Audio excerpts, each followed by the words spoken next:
J'ai toujours été mal à l'aise de conduire seul la nuit. C'était pire les premières fois quand je venais d'obtenir mon permis. Mais la peur lancinante ne m'a jamais vraiment quitté. C'est désorientant de regarder dans le rétroviseur et de ne rien voir.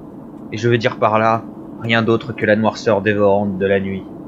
J'hésite à vérifier dans les rétroviseurs si je vois ce vide sombre, ou pire, quelqu'un assis sur mon siège arrière qui me regarde. À l'été 2013, je me suis retrouvé seul en voiture chez moi, sur l'autoroute 902, après une fête. Il était presque minuit et inutile de dire qu'il faisait nuit noire. Comme d'habitude, la nuit, j'étais nerveux. J'avais la radio éteinte et je n'entendais rien d'autre que le rugissement étouffé des pneus sur le trottoir et le bourdonnement sourd du moteur. J'ai jeté un coup d'œil dans le rétroviseur central et je n'ai vu que de l'obscurité à travers la vitre arrière. Je sais que j'ai regardé en arrière et que je n'ai rien vu. J'en suis sûr et certain. Ça a son importance. Juste la noirceur apparemment sans fin de la nuit. Je m'en souviens si bien parce que moins de 10 secondes plus tard, une voiture m'a dépassé sur la gauche. Phare allumé. J'ai eu une de ces poussées soudaines d'adrénaline comme lorsque vous pensez voir une personne devant la fenêtre de votre chambre alors que ce n'est qu'un arbre. Ou lorsque vous commencez à vous réveiller la nuit avec la sensation de tomber.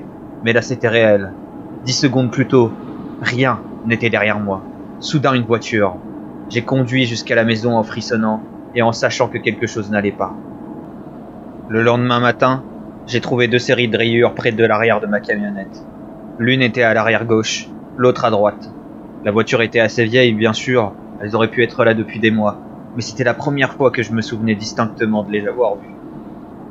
Par conséquent, avec le recul, il y a 2 possibilités pour ce qui s'est passé cette nuit-là.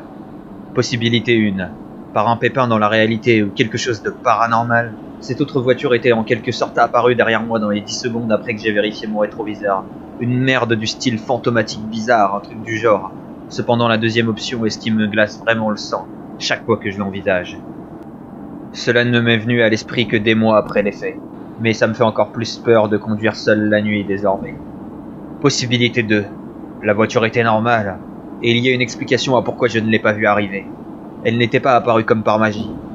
Elle m'avait approché par l'arrière et m'avait dépassé à ma gauche. Cependant, quelque chose de grand, de large et d'aussi noir que la nuit s'était accroché à l'arrière de ma voiture, obscurcissant ma vue à travers la fenêtre et laissant de profondes égratignures sur les côtés.